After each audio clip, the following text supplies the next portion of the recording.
Okay, Bismillah Rahman Rahim. Viewers, welcome back to the final episode with Dr. Chris Hewer, who this year went for Arba'in, and he's very busy teaching, very busy traveling, and we are very, very thankful indeed to him for taking the time to sit with us and talk with us about his experience and about the great things that he has learned and that he always shares with us and teaches us and guides us. And we are very honored to have him with us today again for this last episode of the commonalities and similarities between the three Abrahamic faiths. Welcome, Dr. Chris Hewer. How have you been? I've been very well, thank you, Nadeem. It's always good to be back with you again.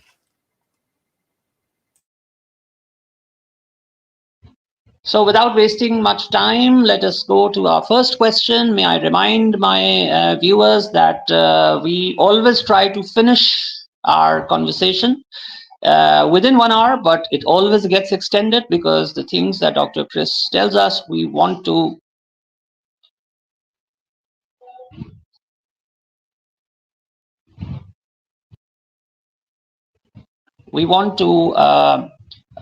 learn them in their totality. So maybe today also I'll try to finish in 1 hour, but if we go over time, please do bear with us. So let's go to the first question. Dr. Hewer, we all know about Machiavelli and his writings. And because when I did my thesis, I did a comparative study of Machiavelli with the morality taught in divine revelations. So I will go back to Machiavelli. Since the time of Machiavelli, political leadership is not about right and wrong, but about expediency. How important do you think morality is in the realm of politics? I think, first of all, we have to draw a distinction between wanting to manipulate people so that they will do what you want, and in that way you can increase your power and increase your influence. This is a Machiavellian approach. On the other hand, we can say that if we want to actually touch the hearts of people, to bring them to a new way of life, to bring them to a deeper understanding, then this requires that we should concentrate on a reasoned approach, a moral approach, because morality and reason go hand in hand. And by appealing to people's reason in this way, they can come to an inner conviction. Yes, this is the right way that I should go. This is the correct way. And this then makes a change in people's lives.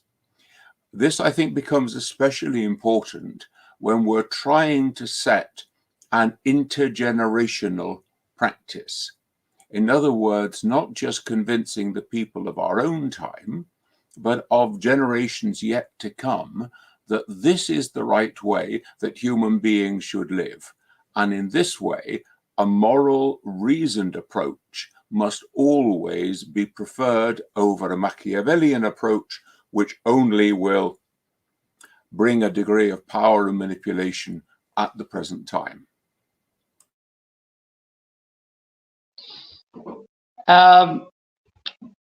When I was doing my thesis, one of the potential supervisors, he asked me, are you going to write about the morality of Machiavelli? And I said, I'm not going to discuss the morality of Machiavelli because I do not think he was a moral thinker. And that created some friction between myself and the supervisor. So was I right to give such a strong opinion? Now when I reflect back, do you think I did the right thing? Does Machiavelli have a shred of morality in him? Well, again, it depends what we mean by morality.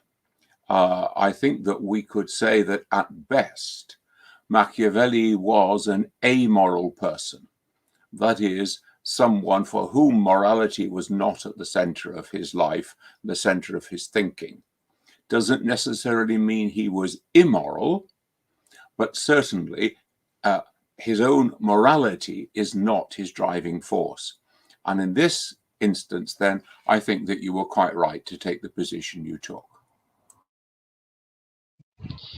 Thank you very much. And let's go to the second question. Now, speaking of moral leadership, how important is the incident of Karbala when we are talking about political morality and moral leadership?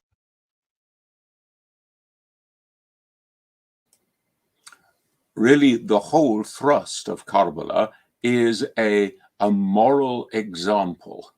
It is the way that human beings are called to live in a godly way in this life. And so we see that, first of all, it portrays for us an example of godly leadership. That is, not placing oneself at the center of our moral system, but rather placing obedience to God in this position. Because obedience to God necessarily also means that we are open to receive the rationality of the action that we're about to perform. Because God is just, God is rational. And when God calls us to do something, yes, we want to obey, we want to do it, but at the same time, it speaks into the depths of our being so that we can come to the conclusion, yes, this is the right thing to do. So reason is at the heart of a moral way of life. Another thing that Karbala brings out is that there is something worth dying for. In this sense, then, the whole story of Karbala makes no sense at all unless one is convinced of the life after death, unless one is convinced that there is a duty upon the human being to live in this life in a way that brings us to the threshold then of the life of paradise, the life of heaven. The converse is also true, because Karbala shows us that human beings are capable of becoming corrupt, are capable of losing their morality, and thus we can see that there is a corrupt leadership here. And that just is a constant reminder to us that, yes, we are on a journey, yes, it is a rational, reasonable journey, but we can never take it for granted, because it is possible that other people, and indeed ourselves, can become corrupt. And the final moral lesson I'd like to take from Karbala in this instance is to say that Imam Hussain leaves every one of his followers, of his companions, members of his family, he leaves them free. They are free to make a decision. Will they stay or will they go? And before anyone goes into the field of combat, he makes sure that they are making a free and moral decision, because only a free and moral person can sacrifice themselves as a martyr. So in this way, the morality of Karbala is strongly there for all of us.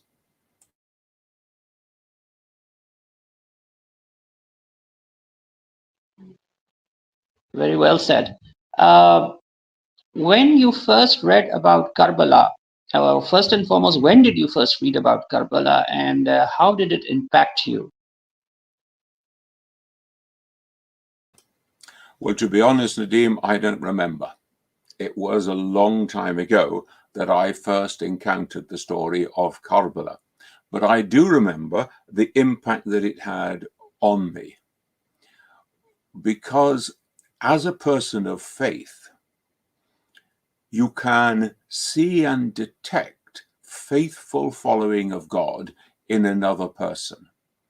And what always strikes me, first of all, about Imam Hussain and the story of Karbala is his absolute faith in God. And God has called me to this way, therefore I will not falter. And he goes forward, not in a kind of blind way, but rather with his eyes wide open, knowing that whatever happens, I am Abdullah, I am the obedient servant of God, and in God's goodness, the outcome will be good and right. So first of all, I am impressed by the faith. Secondly, I am impressed by the commitment of all those who are involved in the story. You see, it's one thing to say that, well, we are following the Imam and where he goes, we will go. But when you think about the rigors of that journey, first of all, going from Medina to Mecca, then going from Mecca, crossing the desert, all the hardships of the journey, and yet people carry on. They keep going. And so that example of a free commitment of the individual is central to the story. And finally, this is not being done for some kind of worldly gain. This isn't going to war in order to gain some territory or to win over somebody. There is a huge moral dimension from the very beginning. If I do not take this stand, then generations yet to be born into the future will go astray from the right path that it is my duty to point to, it is my duty to lay out. So there is a deeply moral aspect which shines out from the whole story and stands in contrast to much warfare or fighting or whatever for the sake of personal gain.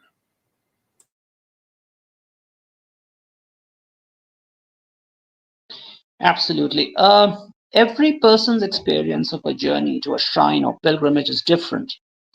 Um, can you share some experience that you had in Karbala?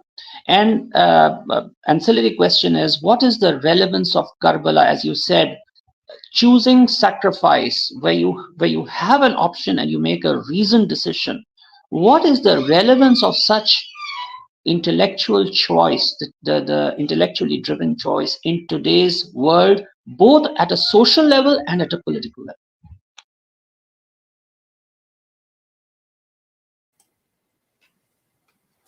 Well, the first thing that anybody must notice when they begin the journey toward Karbala is just the enormous number of people. We cannot conceive of what 20 plus million people look like when they're all on the move together, when they're all in one place. 100,000, maybe 500,000 people, we could possibly have some idea. But we're talking about an enormous number of people here. And that is hugely significant. It's not only the number of people, though, it's the diversity of people.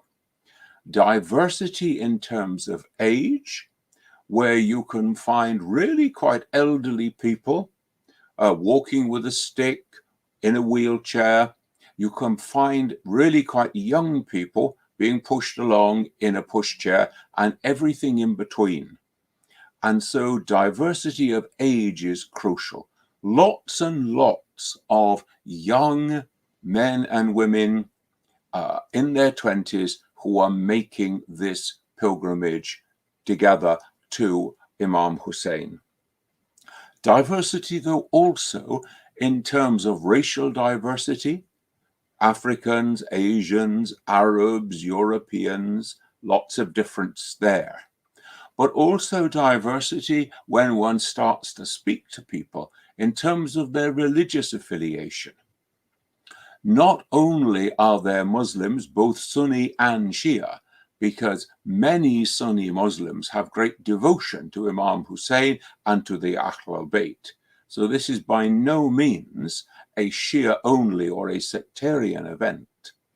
But also we find that there are Christians and Jews and Hindu people, and indeed people who would say, I have no particular religious affiliation, but I am attracted to the ideals of Imam Hussain and the story of Karbala.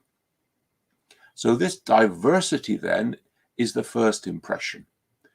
But the second is that everybody is being treated equally in this way. Everybody is the guest, not just the guest of Imam Hussain, but the guest of the lovers of Hussain too. That people are giving away water and food and are caring for people in a very open and egalitarian way. Nobody is saying, I'm more important, I should push to the front here.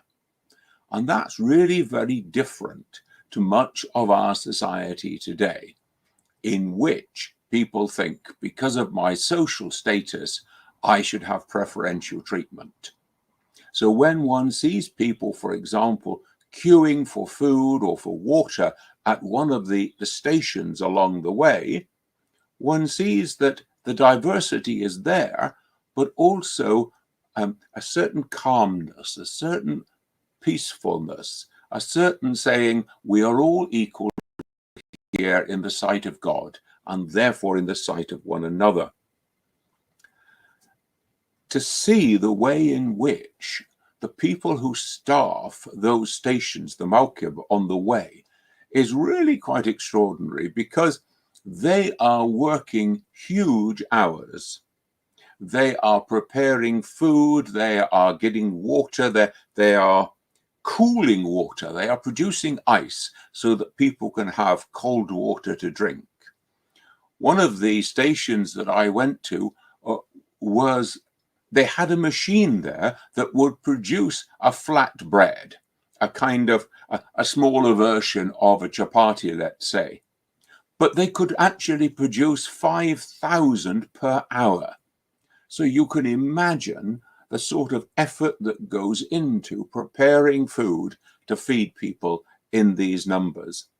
And yet people are doing it with an open heart, with a spirit of service, with a spirit of love and dedication to God, to the Imam, but also to the human beings who are there. So it is also a very human experience. You can imagine that you have people just walking along. One of the diversities is, of course, in terms of language. There are many people there who are walking beside others with whom they do not share a common language.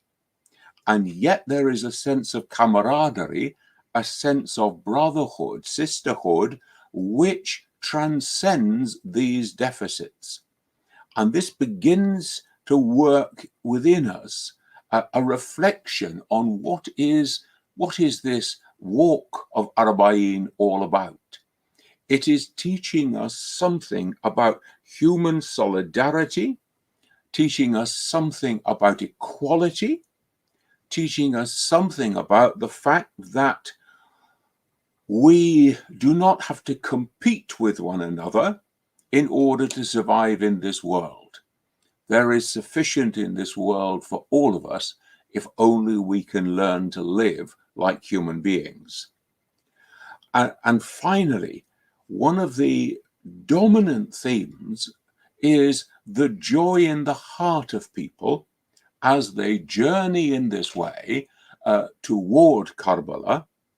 It's hot, it's dusty, it's sweaty, it's a long way, and yet you see an inner joy in the heart of people, which then manifests itself in their conduct, manifests itself in a sense of humanity in a sense of living peacefully alongside others, all having a common goal.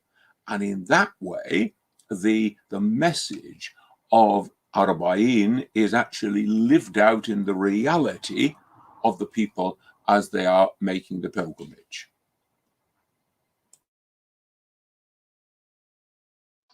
Very well explained.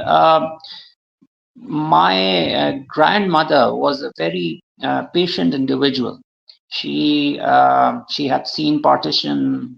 She was from Bihar, and there was a lot of killings there. Then they saw the fall of Dhaka, where there were a lot of my family, a lot of her family members were lost, both in the partition but she was a very patient woman. In 1991, she went to Karbala. Now that Karbala is very different from the Karbala that we know today. There were attacks on Karbala that year. So, and the bus left her on the border of Iran. From there, she had to walk. She was in her late 60s. She had to walk all the way to the border of Iraq, cross the no man's land. And she was absolutely composed throughout. Even when she went to the shrine of Imam Hussain, she was composed. But then when she went to Tilla Zainabia, and someone told her that this is the point where Imam Hussain fell from the horse, and this is where he was decapitated. That was the only point in her entire life when she could not bear it anymore, and she cried and cried and cried. So the love that people feel for Imam Hussain 1400 years after the tragedy, uh, do you feel it's incredible? Do you feel there's some kind of miracle there? There's some kind of something special there? See, I think first of all we have to break out of our narrow historical parameters.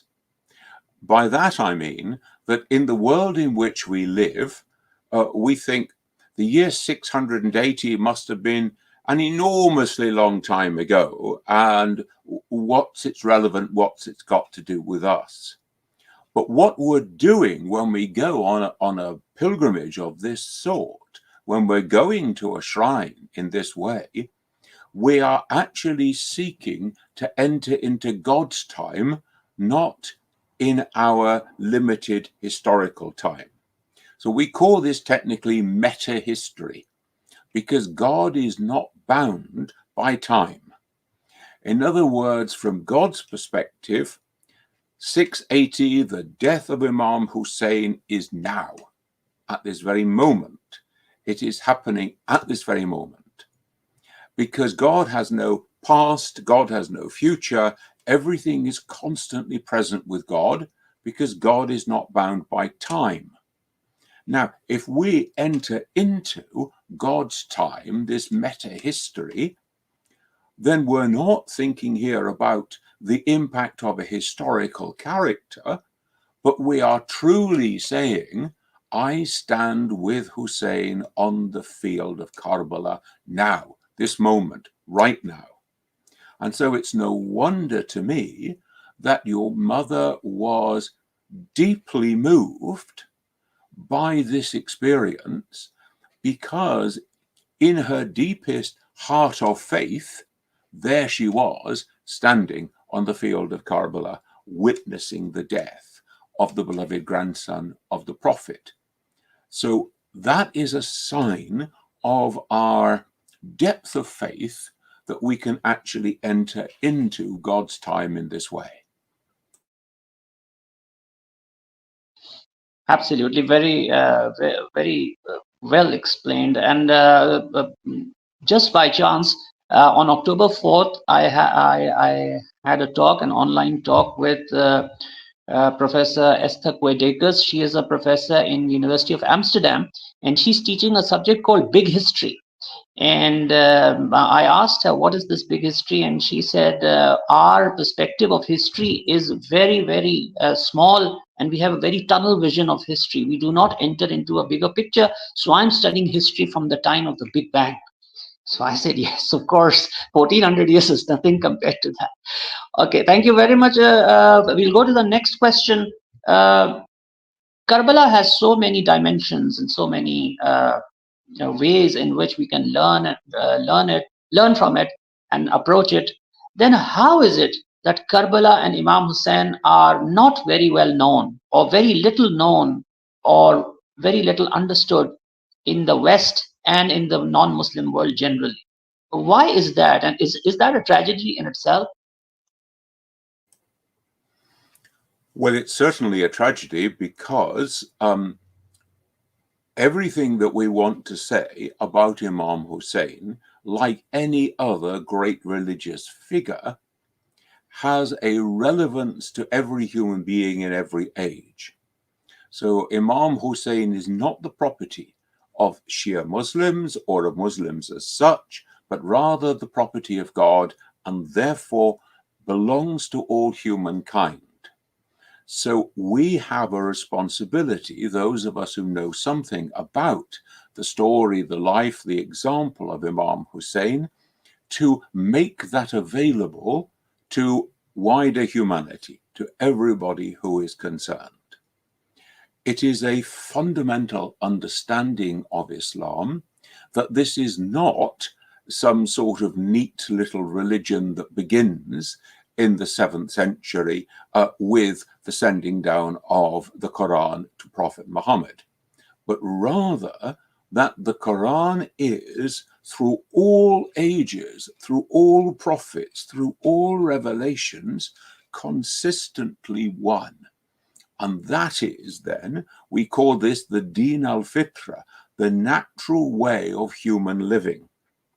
Now, once we are reminded of that, then we can see that we have a responsibility to make that available to all humankind, and that every human being with an open heart has the capacity to understand and to learn from a great religious figure like Imam Hussain. And so this is a responsibility that we have. Why isn't it done? Well, partly, I think that because we have not done our duty in making it sufficiently widely known. There are limitations, but if people don't know anything about the Arba'in walk, the story of Karbala and Imam Hussain, that's not actually their fault. It's the fault of people who have not put it over and explained it to a wider population in a way that makes sense to them. You see, we go back to the question that if I was to stop any one of millions of people going to Karbala on the Arba'in walk and say, "Why are you doing this?" they would give me a devotional answer. They would say, "I'm doing this for the love of Imam Hussain.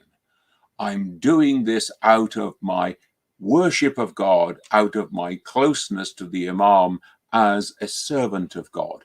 And all that is perfectly fine. That's all perfectly acceptable within the context of a faithful believing community. But in the context of wider humanity, a devotional response at best just leaves them with saying, okay, those people are religious, that's what they do. It's got nothing to do with me. But actually, the whole thing has got everything to do with human beings. If you just think, we say nicely that Imam Hussain takes a stand on the principles of justice.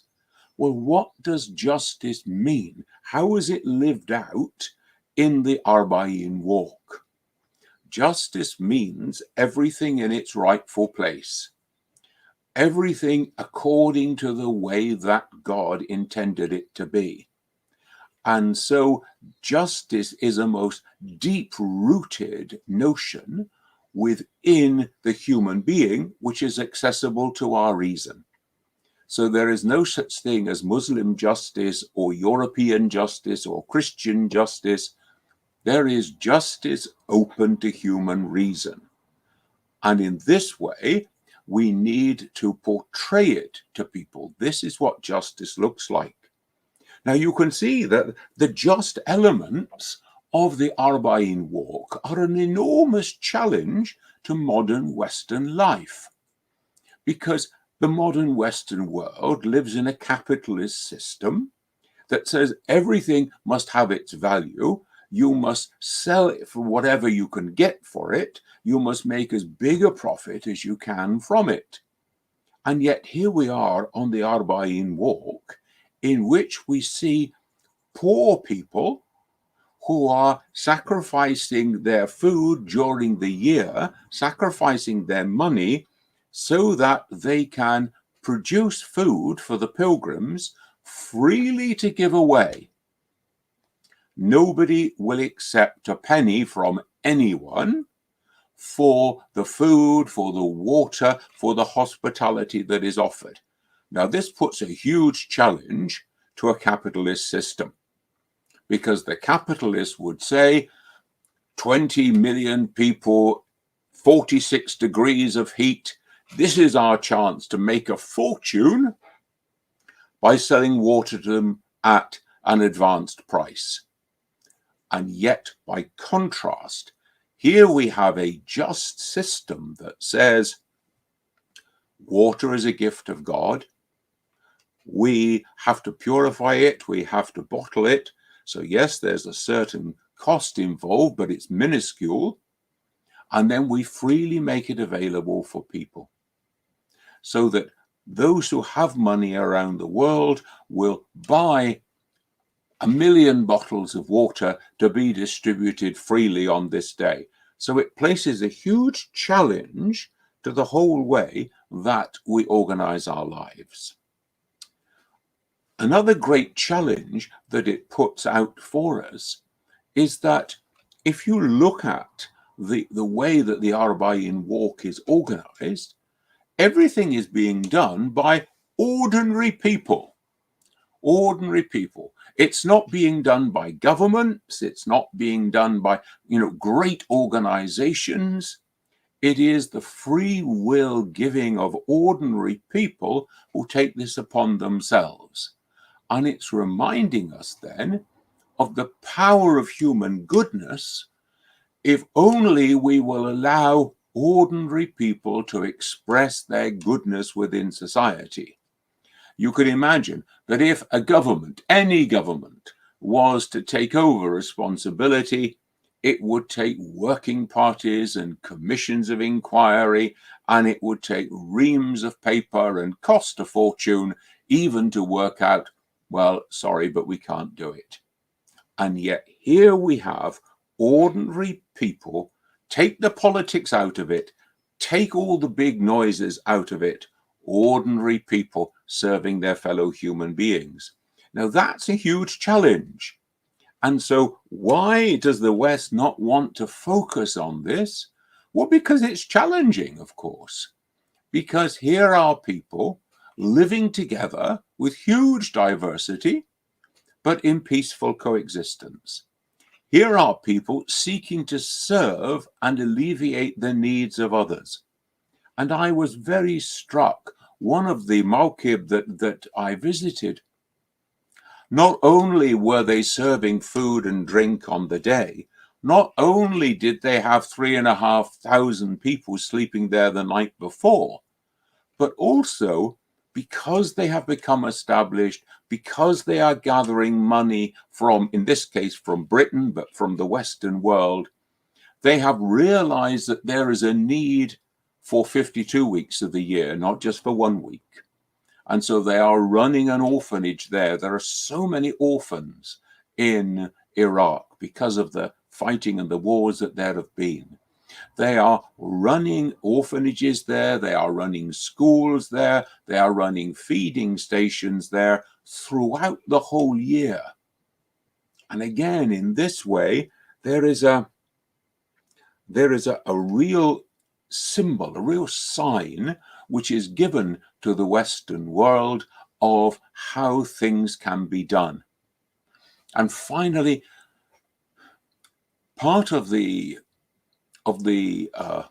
illness of that can affect human beings, and that indeed can affect human beings, especially in certain parts of the world, is a desire to divide people, a desire to see things in sectarian terms, a desire to set one people over against another. And in fact, if you look carefully at the whole story of Karbala and of the Arba'in processions, and so it is exactly the opposite. It is about the unity of humankind. It is about what we have in common and what we share. And that is, again, a huge challenge to contemporary society.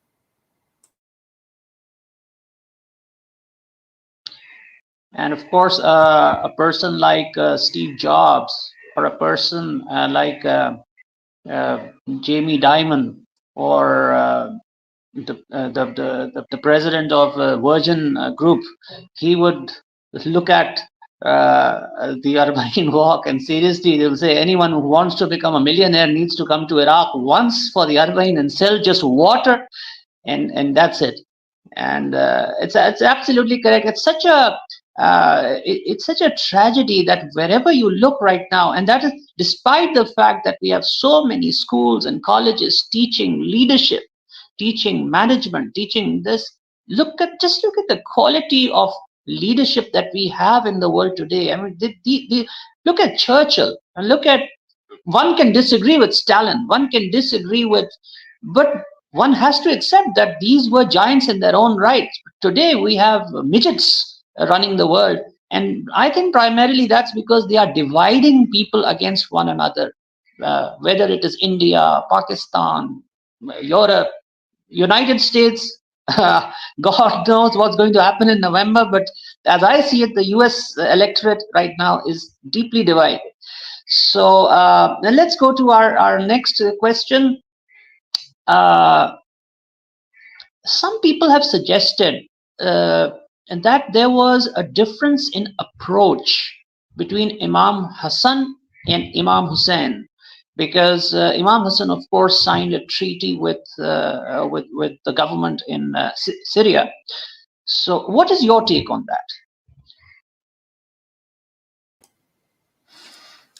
The first thing that we have to say is that there are two different times here. Imam Hassan's time is earlier in the development of the Muslim community in Medina.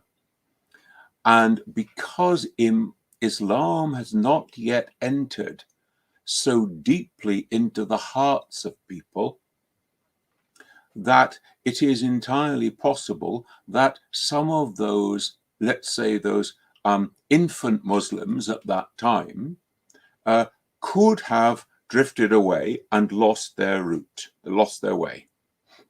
So Imam Hassan specializes, focuses on building up the spiritual strength of that infant community. So that is his major focus. And in order to do that, he accepts a certain limitation in his God-given authority. Now, in the time then of Imam Hussain, there is a serious existential threat against the whole way of life of Islam. If I do not take a stand, corruption will set in. Corruption will set in such a way that the community, the message of Islam, of the Quran, and of the Prophet could actually be lost. Because we remember that everybody agrees, that Sunni, Shia, everybody agrees that the Umayyad government of that time was falling far short of the ideals that Islam teaches. They were deep into corruption in all sorts of ways, and we needn't go into all that. But if the stand had not been taken, then people would have thought, well, nobody took a stand against them, not even the grandson of the Prophet, therefore this must be an acceptable practice. This must be what we can do in Islam. And so the context of the two of them are very different. The circumstances are very different. Secondly, this is not about their individual choice. Imam Hussain does not choose to take the route of an agreement with Muawiyah in his time. That is the way that he is called by God to act. Remember, the Quran tells us that the Prophet does not act out of his own volition, but only according to the will of God. Now, what is true of the Prophet here is also true of the Imams. So they are not choosing out of themselves, what should I do? But they are responding to the impulses that God places within them. They are obedient in every way. And when we say of the Imams that they are ma'soom, what we're saying is that they are utterly, totally obedient to God in every way. There is no room for sin or rebellion to enter into their lives. So that's the difference then. Hussain follows what he knows to be God's call to him. By contrast, Hussein follows what he knows to be God's call to him, and therefore both are acting out of obedience to God in their time. Now, we know the principle that if called to do something by God, first of all you obey, but secondly you engage your intellect and you ask, well, why might it be that God has called this from me? So in this way, we can see both of them living in a state of perfect obedience to the call of God, but we can look at their lives and say, yes, I wonder why God was calling that from them at that time. And in that way, we can begin to see that these are two circumstances, two different lives. This is how they were called to live. And sometimes people, I don't know why, they find it difficult to relate to this inner call when the Quran has constantly said that there is a nafs lawama in every human being. And that nafs lawama always tells us whenever we err, whenever we do something unjust, it always tells us, look, you've done something wrong and it's time for you to.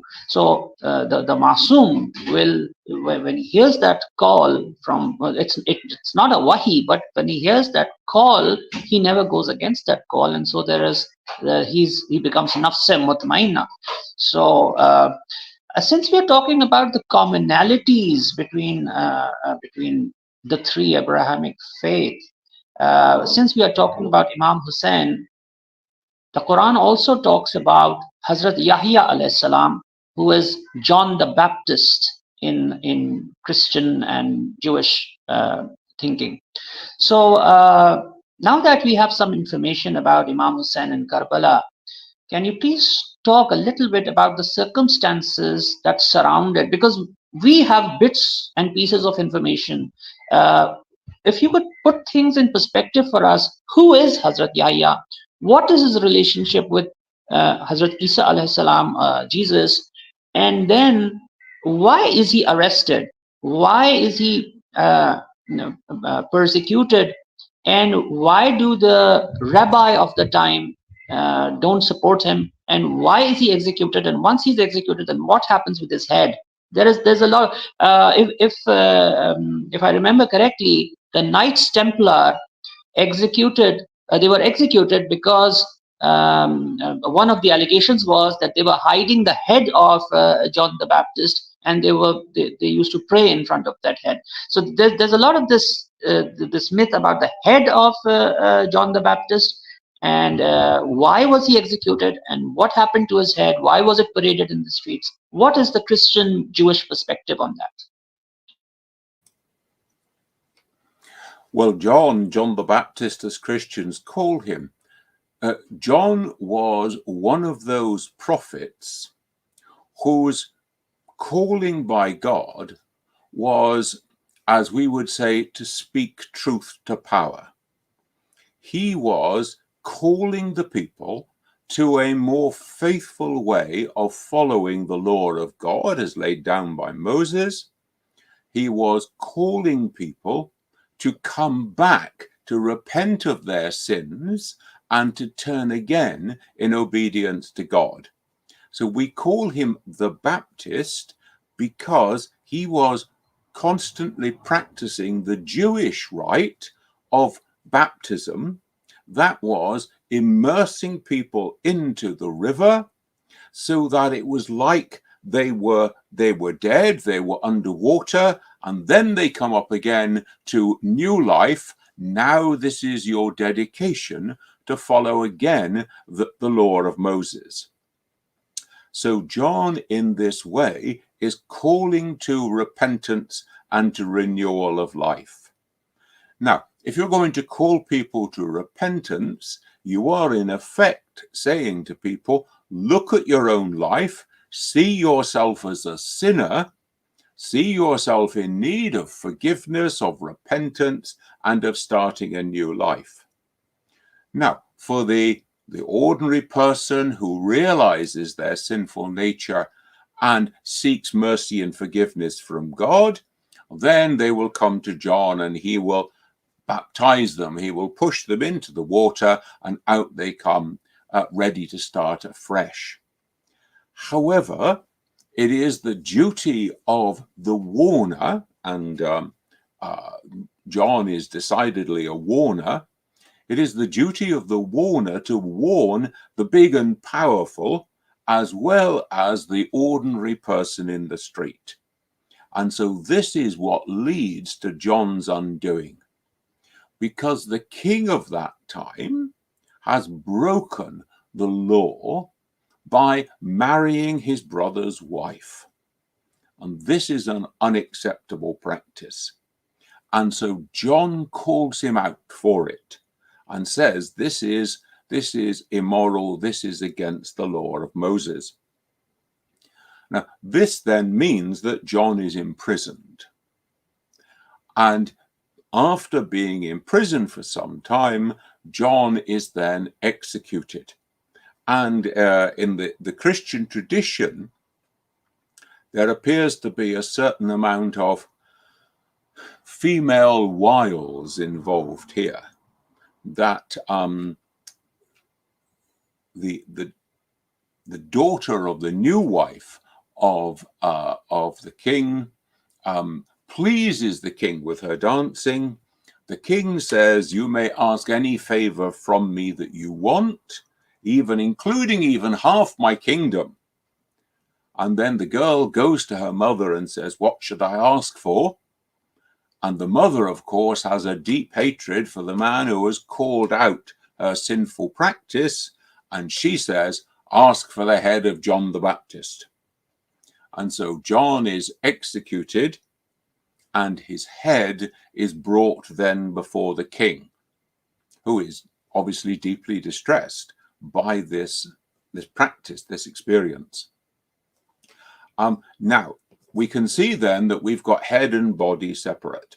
What happens to the body of John, we just don't know. But there develops a tradition of the preservation of the head of John the Baptist. And some way, we really don't know the full history of it. But we are told that now it has come to Damascus, and in Damascus, there was a great cathedral, a great church that was built.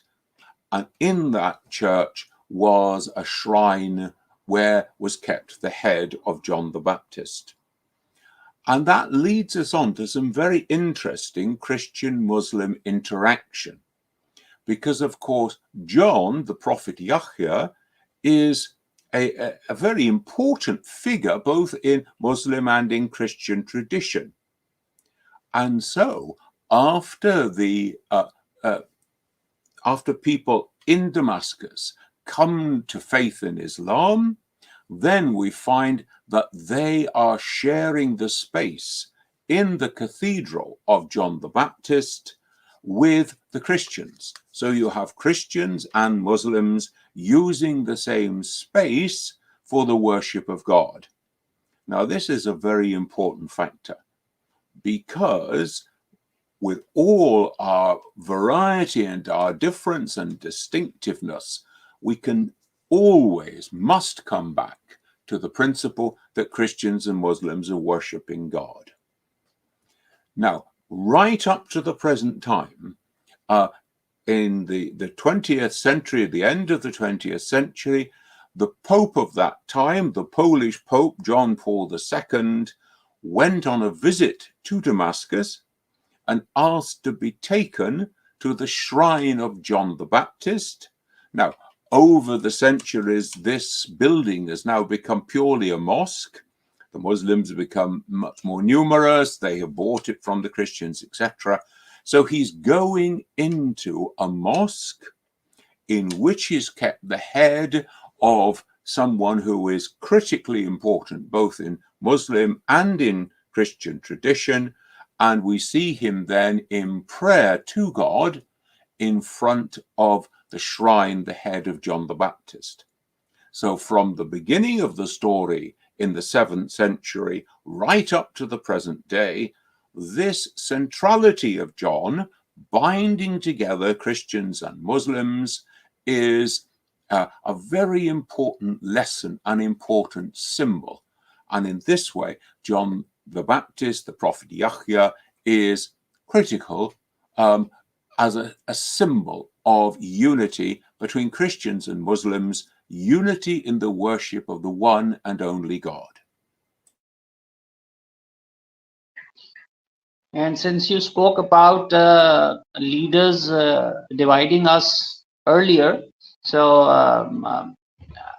I was discussing with someone and I said, look, in India now they do not have the Babri Mosque, they only have a temple.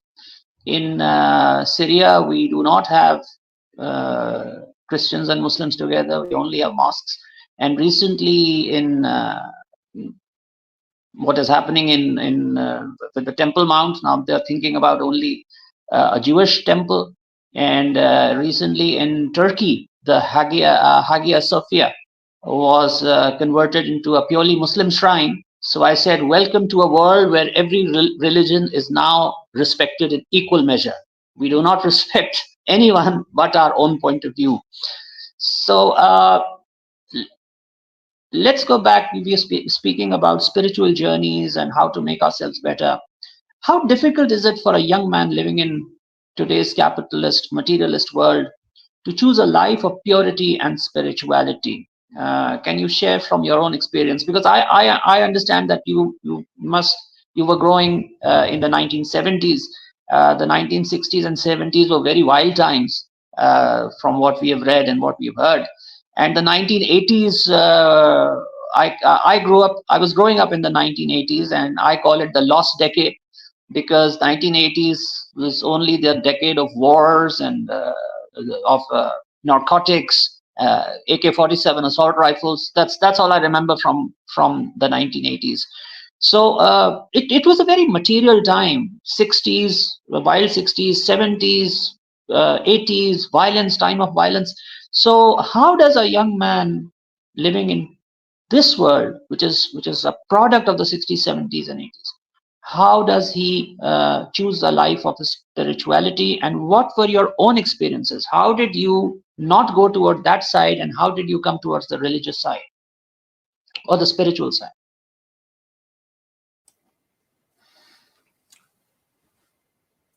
I think we have to begin by saying that the pressures on young people today are vastly greater than the pressures that were on young people 40, 50, 60, 70 years ago. We are reading all the time of the pressures which come through social media and the amount of distortion, the lies, the disinformation, the propaganda, the manipulation which is carried by social media. And so those kind of pressures are vastly more now than they were in earlier times. Also, if all around you are poor, if all around you are living in straitened circumstances, then there is much less temptation to want to have more and more yourself. And another thing that we now have in all our societies, in whatever country it may be, we have a saying that in every third world country in the world, there is a first world section.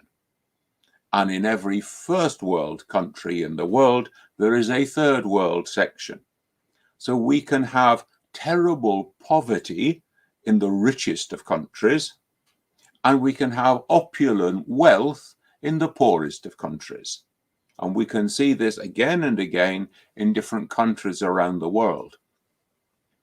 Therefore, the temptations to go after wealth, the temptations to make the acquisition of money, of power, of celebrity, stardom, if you like, these pressures are much greater now than they ever were in the past. I think, how do we help people to counter that? We need to emphasize the importance of self-respect, so that a young man or a young woman growing up in earlier times might have been told, could you really live with the consequence of doing that for the rest of your life? Could you live with the way that you would feel afterwards? Now, this then is about developing conscience. Conscience is there in every human being, but if it's not developed, if it's not based on reflection of our own life and the innate morality that we all have, then it will become stunted in its growth.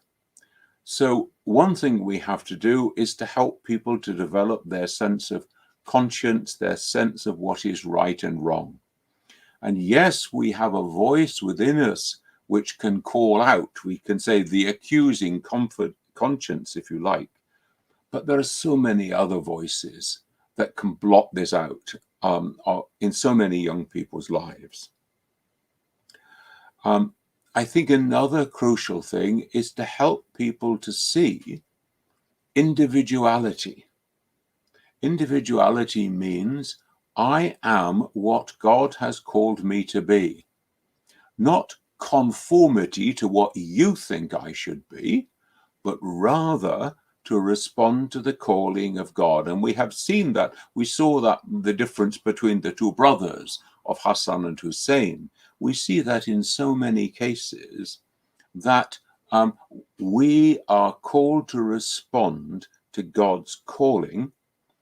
And my view on this, sometimes because I work between the two different faith traditions, people will sometimes come to me and say, I used to be a Christian, now I've become a Muslim. What do you think about that? As though I'm supposed to be horrified by this news, you see. And my response is to say, both you and I know that on the day of judgment, you will have to answer before God for your life. And on that day, there will be nowhere to hide. There are no excuses. And on that day, hypocrisy is a terrible sin.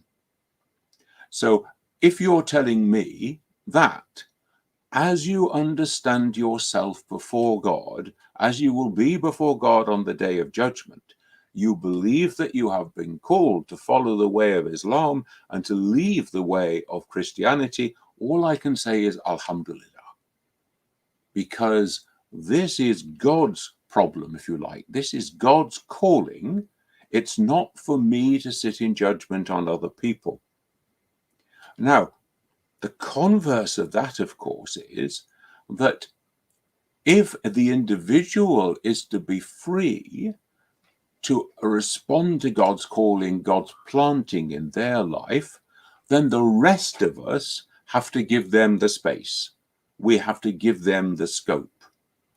Not necessarily, I don't mean to go off and to destroy themselves, but in order to live their life the way that God is calling them to live it.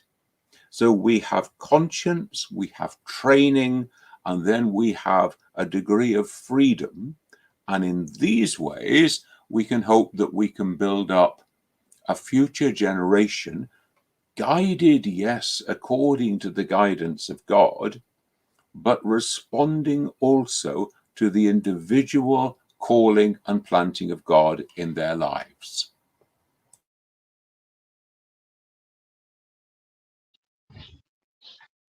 If I could just take a minute and comment on what that person said and why he said it, in my opinion, because this happens all the time.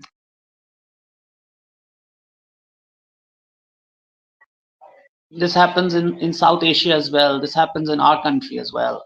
This happens in all societies, but especially sometimes Muslims are prone to do that. They would take an animal and slaughter it in front of a Hindu.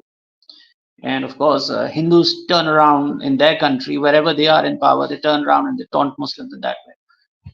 So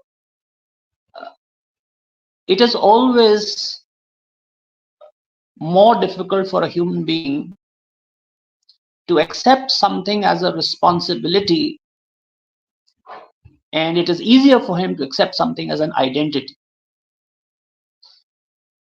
I am a Muslim. It's my identity. That's easier. That's easier to do.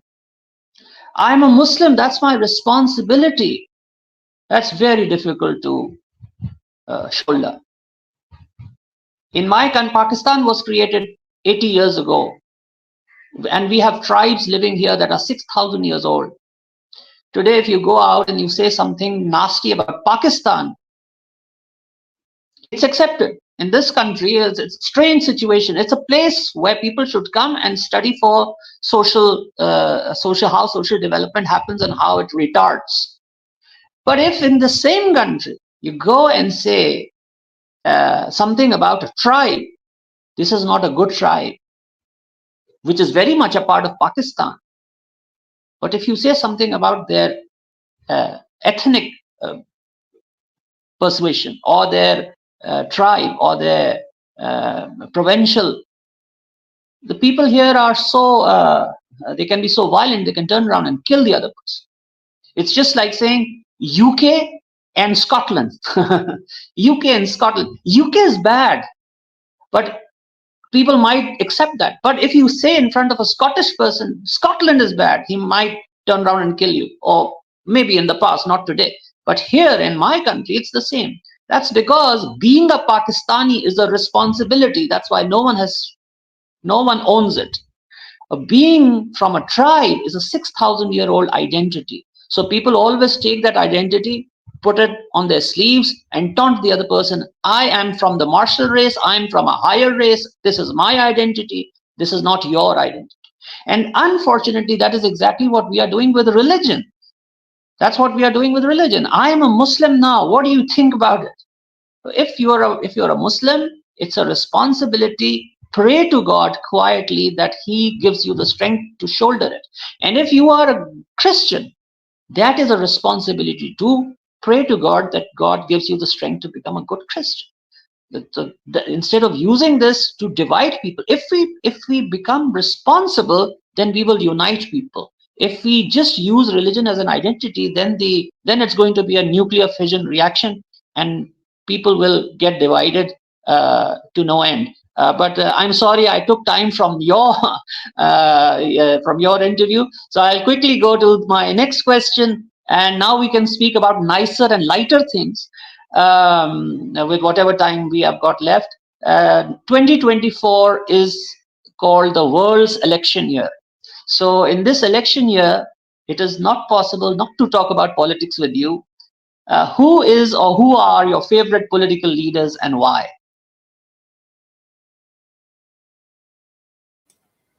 Well, I'm going to limit myself. I'm going to limit myself to 2 men and 2 women, and I'm just going to point to one aspect of their life, their political life. And the first person I want to speak about is Jacinda Ardern, for whom I had a great deal of respect. The way that she conducted herself, you remember, at that time of the awful massacre in the Christchurch Mosque. The way that she allowed her humanity to reach out to the humanity of especially the mothers, the wives, the women, because most of those who have been killed in the mosque attack were men. And she really gave an example to us then of the human face of politics and of political power.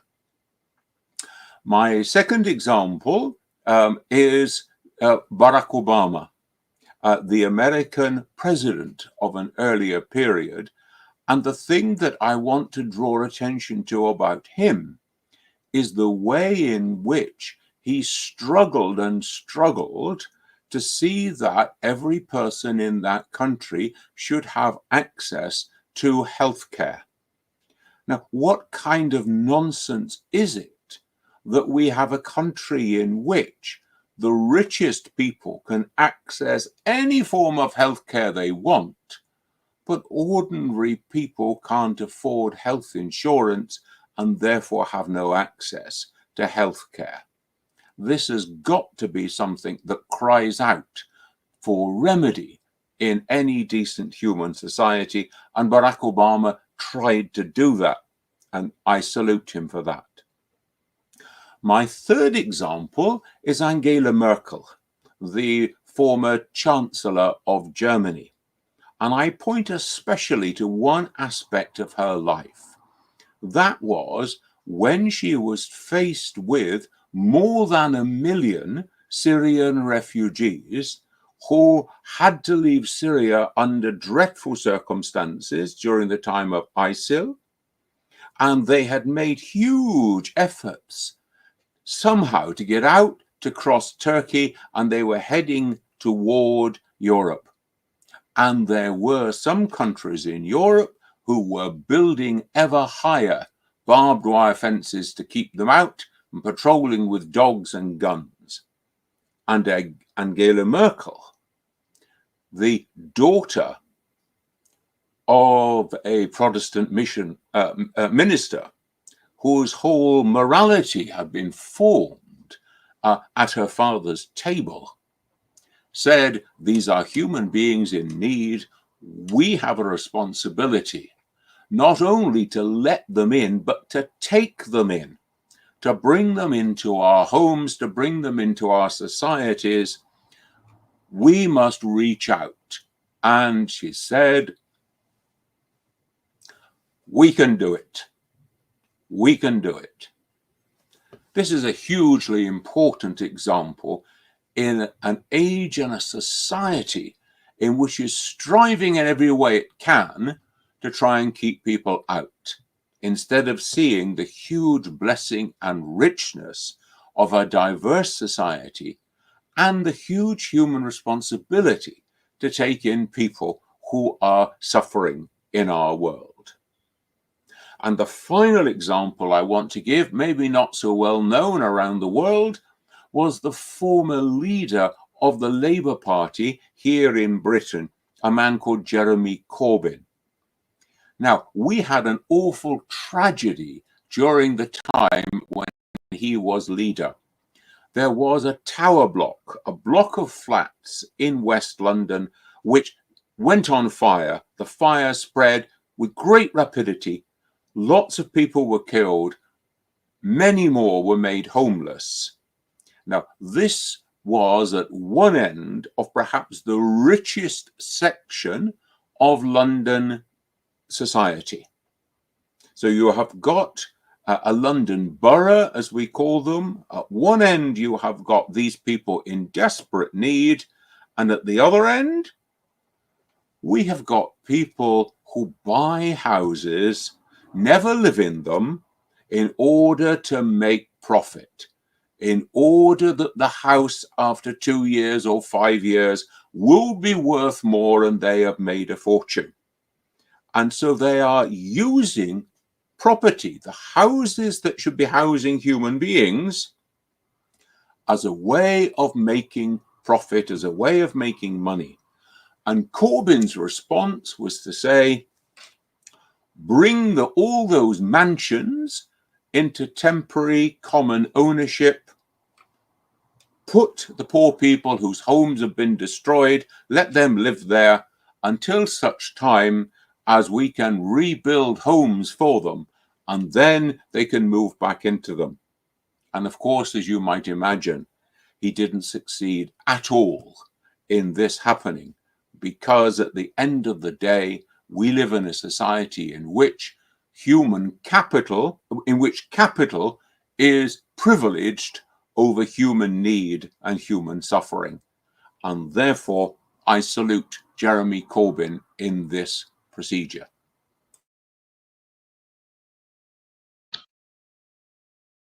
Thank you very much for giving me new perspectives about three people. Barack Obama, I always used to think that he went back on all his promises. But yes, healthcare is one area which has always been an area of interest to me. I mean, in America, 15% of Americans do not have access to any kind of healthcare, even in emergencies. Even when they face accidents, they'll be taken to an emergency and just they will get basic healthcare, nothing more than that.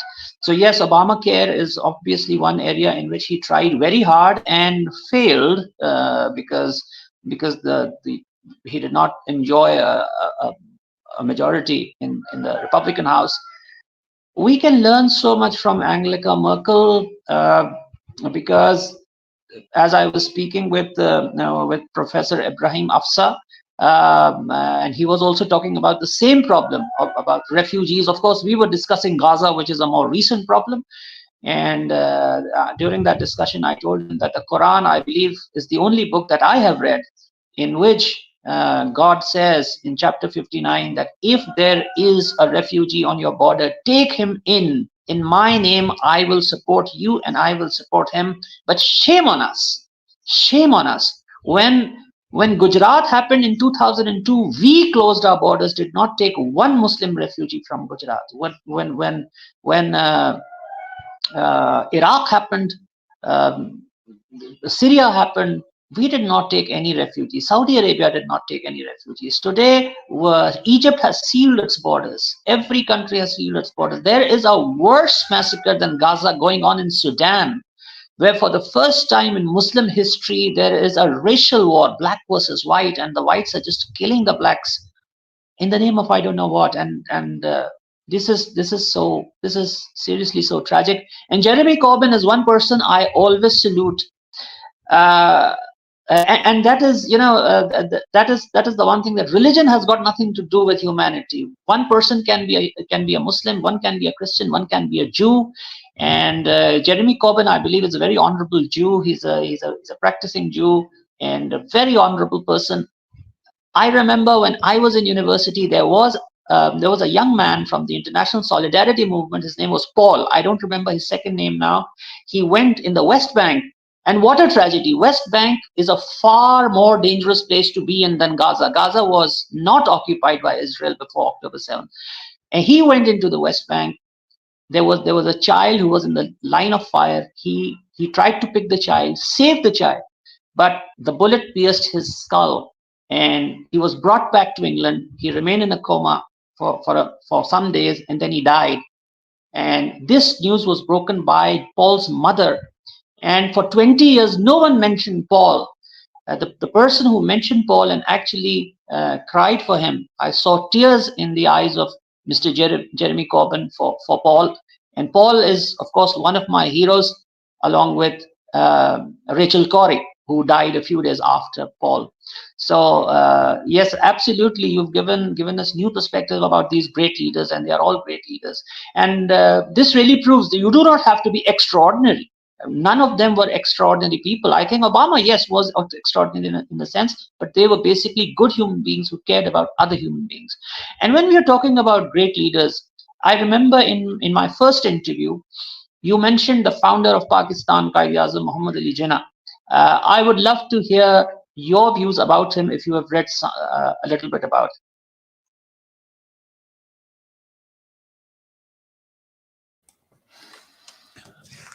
Well, Jinnah is obviously, the father of the nation, the great leader, the Qazi-Azam, and so on.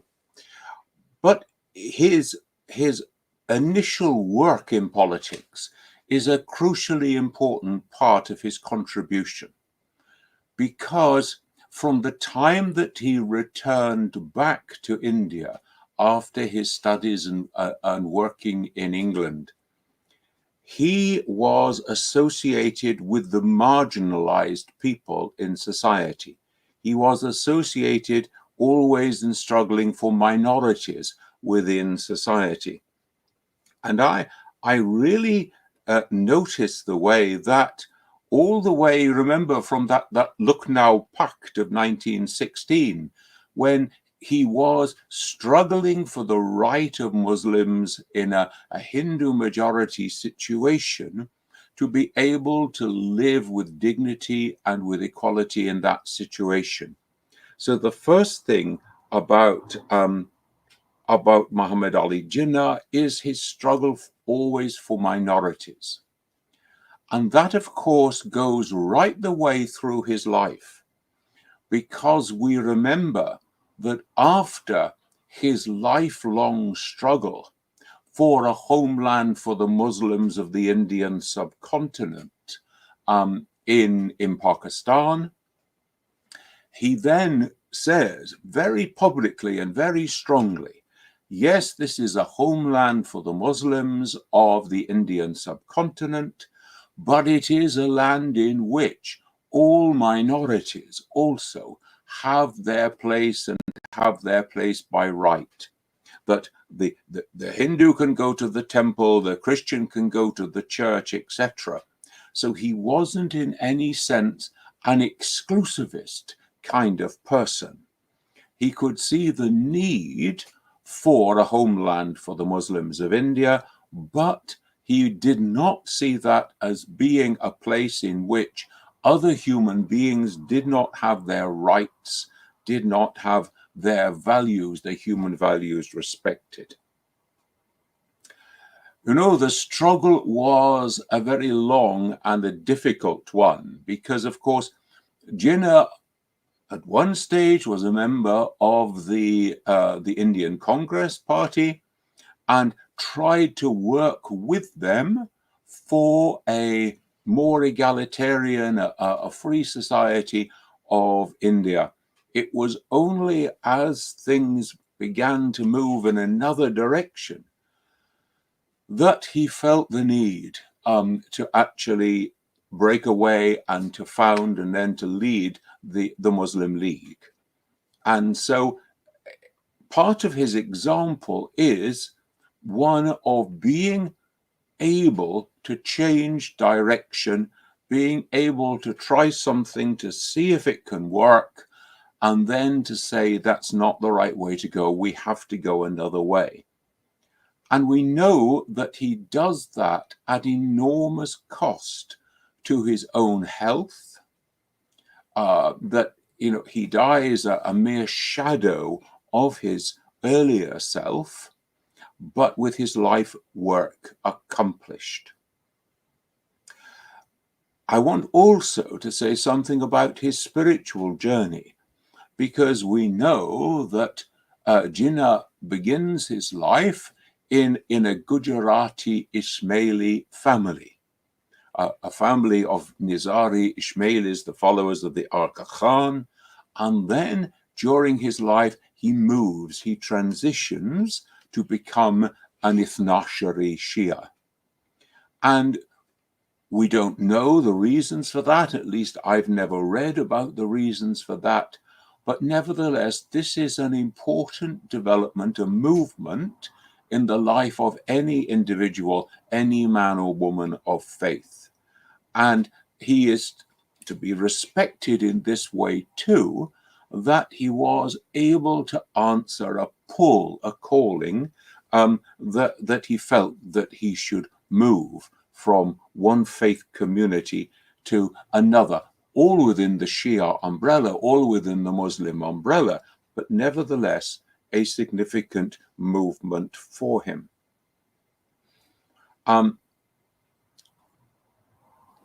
It's also true to say that, of course, Jinnah, if the accounts of his life are to be believed and to be accepted, he wasn't always the most pious and observant and practicing Muslim that we could imagine.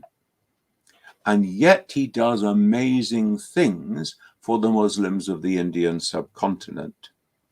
So we remember that you don't have to be a saint in order to do great things, in order to respond to the call of God, in order to respond for the welfare of humankind. So we can never allow ourselves to get off the hook of doing what is right on the basis that I'm not sufficiently spiritually developed or advanced, I'm not a saint. No, get on with it. This is your duty. This is your responsibility before God. The final thing I want to point out is, of course, his sister, Fatima Jinnah, is a hugely important person in his life. That she moves into his household and really raises his children and is the bedrock of his household for decades during his life, journeying with him right up through to the end. And then, even then, she does not lay down her responsibilities, but we know that she becomes active in the early couple of decades or so of the life of Pakistan, politically active, even to the point of standing as president or for president in Pakistan. So behind every good man, there must always be at least one good woman. And very often the woman is out in front, and it's the man who is drawing strength from her commitment, her dedication, and is drawing that strength to carry on and persevere in their way. So the final thing, going back, I want to go back again to the fighting for minorities, because we know, you've alluded to it already yourself in different ways, the time of partition was a most dreadful time in the history of the Indian subcontinent, because people felt the need, quite rightly in many cases, that they had to leave everything and to cross international borders as they were being formed, either into East or to West Pakistan. And we know that the divided territories of Bengal and of the Punjab were scenes of dreadful slaughter, scenes of dreadful happenings and experiences. And again, we go back to the question of refugees, because people who have left everything and who have journeyed often with only what they could carry, the Muhajirs of Pakistan, for example. And again, we see Jinnah going from one refugee camp to the other in that last year of his life, when he is trying to strengthen people, to give them back their self-dignity and their courage, and to make sure that provision is made for them. Now, this is the mark of a great leader. It's not over just when you achieve your goal, the creation of Pakistan. It's not over until you breathe your last breath. And constantly then, he was struggling for those refugees, that they should be given their dignity and a new start in life. So in this way, I salute him as a great leader to whom we can all look and in our own way emulate.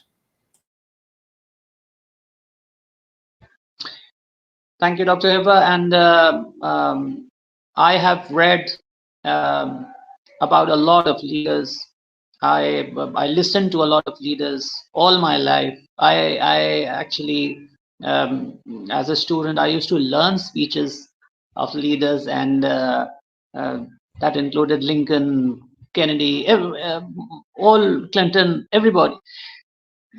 And letters also. Napoleon left behind 76,000 letters. His letters is a great collection. But I treasure only three letters. If we leave the letters of the Masoom, I have only three letters that I recommend to my students. And all those three letters were written by Qaid-e-Azam Muhammad Ali Jinnah. And but there's one very unfortunate thing that has happened here. The speech that you mentioned, the speech of August 11, 1947, in which he said, "You're free to go to your mosque and you're free to." There is a very strong part of the establishment here. They call themselves the civilized society. Now, the civilized society is basically a clique of secularists who want to run away from God. They want to accept the worldly life. And they have unfortunately used this part of the speech, this actually, this speech was like his Gettysburg. If you read it in its entirety, and to the end of the speech, he says, he just did not say that you're free to go to your mosque. He actually said, "I will be the Governor General of Pakistan and the Protector General of minorities." That is also what he said. And this is exactly in line with the teachings of Islam, because that is exactly what Islam teaches. But unfortunately, this civilized society has used this part of the speech to run away from God. Nowhere did he said that Pakistan will be a godless society because of that. He said, "You're free to go to your mosque. Go to your mosque. Worship God your way. You're free to worship God whichever way you want. That has got nothing to do with the business of the state." And so that is it. And it's such a tragedy that we did not honor his sister when she stood for election. Instead, we supported a dictator, and now we are reaping the fruits of that, whatever we did. So final thing, uh, what specific habits would you advise young people to inculcate in themselves to make themselves and the world around them better? We have 3 minutes for this. Then I've taken a lot of your time. Okay, in my 3 minutes, I want to say, first of all, the great philosopher Socrates said, "The unexamined life is not worth living." And therefore, in order to build up strength in the world in which we live, we must examine our life, we must examine the society in which we live, we must apply our reason and our intellect. And that means we need to be able to give an account to ourselves and to the rest of society. This is me, this is how I live. Secondly, we're told that every day, every breath is a jihad. Every breath is a struggling. Either you're going forward in the path of righteousness, in the path of goodness, or you're being drawn away from it. And so we need to develop this habit that in every small way, in all that I do, I am struggling forwards in a godly way. But then there is a corollary that follows on from that. And that's my third point. And that is, nobody ever said that you're going to get it right all the time. Nobody ever said that any of us are without sin. Any of us are not in need of mercy and forgiveness and starting again. And the very nature of mercy and forgiveness is to start all over again. And so we must never be slow in turning to God to seek forgiveness, to seek the strength and the blessing of God's power and mercy working in us, so that we can start all over again. And the final thing I want to say is that so many of us are choosing a career based around worldly wealth and worldly prestige instead of actually asking, how can my life and work build up and make society a better place?